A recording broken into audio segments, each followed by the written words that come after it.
Mesdames et messieurs, bonsoir. Merci de nous rejoindre dans cette session d'information.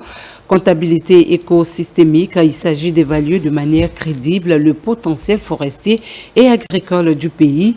Pour disposer de données fiables, la Guinée, avec l'appui de la Banque mondiale, mise sur de nouvelles techniques et technologies permettant la quantification des écosystèmes. Le processus vient d'être lancé par le ministère de l'Environnement. Mamadou Alpha Baldé, reportage. Maîtriser le potentiel forestier et agricole, les ressources en eau. Le ministère de l'Environnement mobilise des acteurs venus de plusieurs départements pour apprendre les outils liés à la comptabilité écosystémique. Le résultat aboutira à la mise en place des comptes écosystémiques, notamment les comptes de couverture de terre, les comptes carbone, les comptes de l'eau, mais aussi des comptes des infrastructures écosystémiques qu'on appelle des infrastructures intangibles. Comptabilité écosystémique ou bien la comptabilité du capital naturel aujourd'hui, c'est un outil qui va aider les décideurs dans la prise en compte de certaines valeurs tangibles et intangibles de l'écosystème forestier. Et en produisant ces comptes, on aura des indicateurs fiables pour orienter un certain nombre de projets. Ces nouvelles connaissances sur les outils modernes de comptabilité des ressources naturelles et renouvelables permettront à la Guinée de capter plus de projets et obtenir des financements conséquents à travers une meilleure maîtrise du marché carbone. Aujourd'hui, ce qu'on appelle le système MRV, donc le système de suivi des forêts, est considéré comme la base pour pouvoir d'abord mettre en évidence les efforts de réduction des pressions sur nos forêts, les efforts de réduction de la déforestation, qu'on peut comptabiliser aujourd'hui pour aller chercher des crédits carbone. C'est aussi un système. Ce système de suivi des forêts est indispensable aussi pour mettre en évidence nos efforts de reboisement et de reforestation. Ce projet financé par la Banque mondiale touche des services comme le Centre national d'observation et de surveillance environnementale, la Direction nationale des forêts et de la faune, l'Office guinéen des parcs nationaux et réserves de faune, des services du ministère de l'Agriculture et ceux en charge des statistiques nationales. Comment prévenir les maladies diarrhéiques en cette période de grande pluie? L'Agence nationale de sécurisation sanitaire prend les devants. Parmi les mesures engagées figure la réactivation des sites sentinelles de choléra dans la région côtière. Objectif, détecter précocement tout éventuel cas et réduire les risques d'épidémie. Mamadou Saluba nous en dit plus. En cette période de grande pluie, marquée par des inondations, le risque d'apparition de maladies diarrhéiques comme le choléra est élevé selon les professionnels de santé. Pour faire face à la menace grandissante, surtout dans la région côtière, l'Agence nationale de sécurité sanitaire joue la carte de la prévention. Première mesure, la réactivation des sites sentinelles choléra. C'est être beaucoup plus vigilant au niveau des structures de santé, mais également informer, sensibiliser les populations sur les gestes les plus simples, en l'occurrence le lavage des mains, la cuisson des aliments, de l'eau si l'eau n'est pas potable, la protection des aliments. Des gestes simples mais efficaces pour prévenir des maladies graves comme le choléra.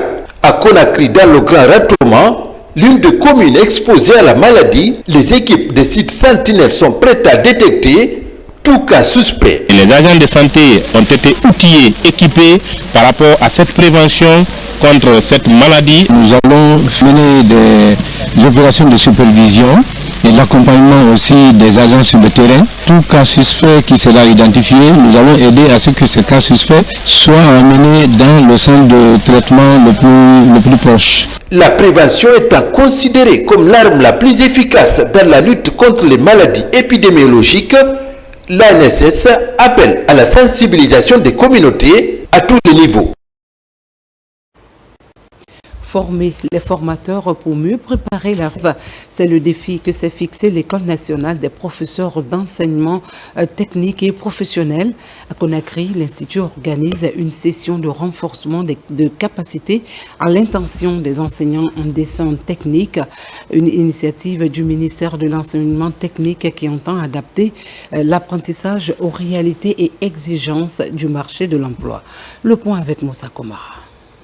En Guinée, l'enseignement technique se réinvente. Dans cette formation de l'ENAM de Conakry, les tableaux à dessin côtoient désormais des ordinateurs.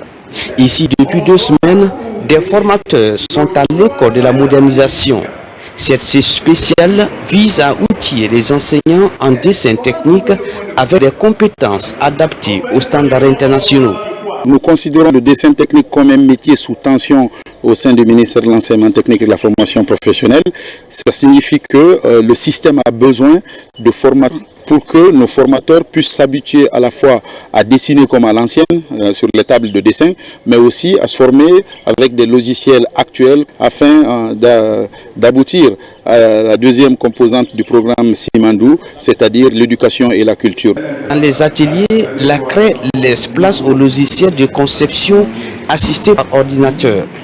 Le cheminement est méthodique.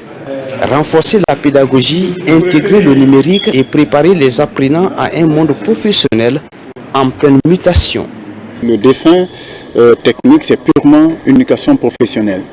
Et au jour d'aujourd'hui, l'enseignement technique avec tous ces différents types de métiers, si vous aviez des hommes de métier qui n'arrivent pas à lire ou écrire un dessin, c'est-à-dire à matérialiser leur idée sur un papier afin que quelqu'un d'autre, de part où il est dans le monde, n'arrive pas à lire ce qu'il fait, ça va être complexe et difficile. Qui parle de l'enseignement technique parle de dessin technique.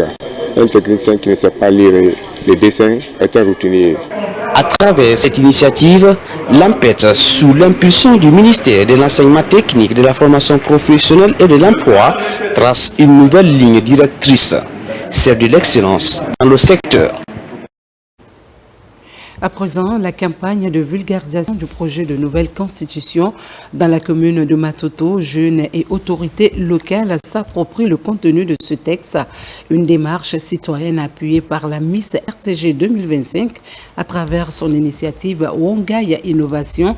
L'initiative vise à expliquer le projet aux jeunes afin qu'ils deviennent à leur tour des relais d'information et de sensibilisation au sein de leur communauté. Son enseignant. À Matoto, jeunes et autorités locales s'engagent pour une meilleure compréhension du projet de nouvelle constitution porté par la Miss RTG 2025. L'initiative Wongai Innovation vise à expliquer le contenu du texte aux jeunes qui deviendront à leur tour des relais d'information dans leur famille. Wongai Innovation est le fruit d'une mûre réflexion car il regorge une diversité d'activités permettant le développement de la couche juvénile, l'émergence de la femme, l'épanouissement de la jeune fille et la promotion des droits humains. C'est pourquoi d'ailleurs le programme connu sous le nom d'Opération Renaissance 50 met en lumière la vulgarisation de la nouvelle constitution pour soutenir l'initiative, partager nos connaissances sur les droits reconnus, mais également sensibiliser la population à s'y intéresser. À travers l'opération Renaissance 50 jours, ces jeunes mèneront une campagne de porte-à-porte en langue locale pour vulgariser le projet dans tous les foyers, une démarche citoyenne saluée par les autorités locales et les acteurs sociaux présents. Ceux qui ne savent pas lire et écrire, il est de notre devoir d'aller auprès d'eux pour leur expliquer les bienfaits de cette constitution qui est unique dans l'histoire de la Guinée. Ce n'est pas fait à la mesure d'un homme, mais c'est fait à la mesure du peuple de Guinée. Chère jeunesse guinéenne, on vous a souvent tenu à l'écart des grandes décisions, trop souvent. Pourtant, c'est votre avenir qui se joue aujourd'hui avec cette constitution. La constitution, ce n'est pas qu'un mot. C'est des tests, c'est ce qui nous unit, c'est nos droits, c'est nos devoirs. Et l'avenir de la Guinée ne peut plus se jouer sans sa jeunesse. Avec Wonga Innovation, la Miss RTG entend accompagner les efforts du gouvernement en faveur d'une Guinée unie, consciente et tournée vers l'émergence. Et pour finir, les personnes en situation de handicap de la Cité de Solidarité viennent de bénéficier d'un accompagnement, un geste signé de la société AGB2A, GIC, qui entend accompagner les couches vulnérables en cette période marquée par de fortes pluies. Au-delà de l'appui alimentaire, l'entreprise s'engage également aux côtés de la direction de la Cité pour l'assainissement des lieux et le maintien de l'hygiène afin de prévenir les maladies hydriques. Bakary Bambakone. Dans un élan de solidarité, la société AGB2A GIC a récemment fait don de plusieurs tonnes de riz à la Cité de Solidarité de Taouya. Ce geste généreux vise à soutenir les familles vulnérables, particulièrement touchées par les défis économiques, notamment en cette saison pluvieuse. En plus de l'aide alimentaire, l'entreprise s'engage également à accompagner ces personnes démunies sur le plan de l'hygiène en cette période où les risques sanitaires augmentent. Nous sommes dans un véritable partenariat pour la Guinée. Et c'est la raison pour laquelle notre responsabilité sociale s'étend sur l'ensemble du pays et porte sur tous les domaines d'activité sociale dans lesquels nous pouvons apporter notre aide.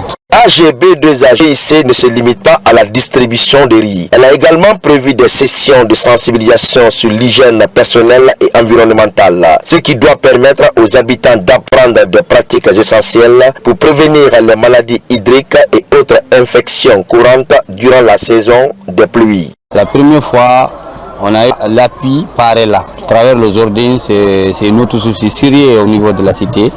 Ça, vraiment, on remercie très fort de l'État pour ce gouvernement que nous regroupons ici. La direction de la cité est en train de lutter tout le temps sur une bonne volonté pour nous aider notre condition sens. Il y a l'appui qui est là, mais il y a aussi un travail de sensibilisation qu'on est en train de faire tous les jours. Et au niveau des familles, ça ne manque pas. On fait des visites tous les jours, des visites régulières au niveau des familles pour réellement une sorte d'éducation civique. Parce que parfois, il y a certaines personnes qui ne savent pas comment le faire. Grâce à AGB2A GIC, non seulement les familles reçoivent des ressources alimentaires, mais elles sont également sensibilisées à des pratiques d'hygiène essentielles pour leur santé. Un appel à tous pour s'unir et soutenir les plus vulnérables en Guinée. C'est tout pour cette édition. Merci d'avoir été des nôtres. En cette période de forte pluie, faisons preuve de prudence et de responsabilité. Car la Guinée, notre paradis, terre de richesse et d'innovation, a besoin de chacun de nous pour avancer en paix et en sécurité. Je vous retrouve dans les heures à venir pour une nouvelle page d'information. Mais d'ici là, restez avec nous pour la suite de nos programmes.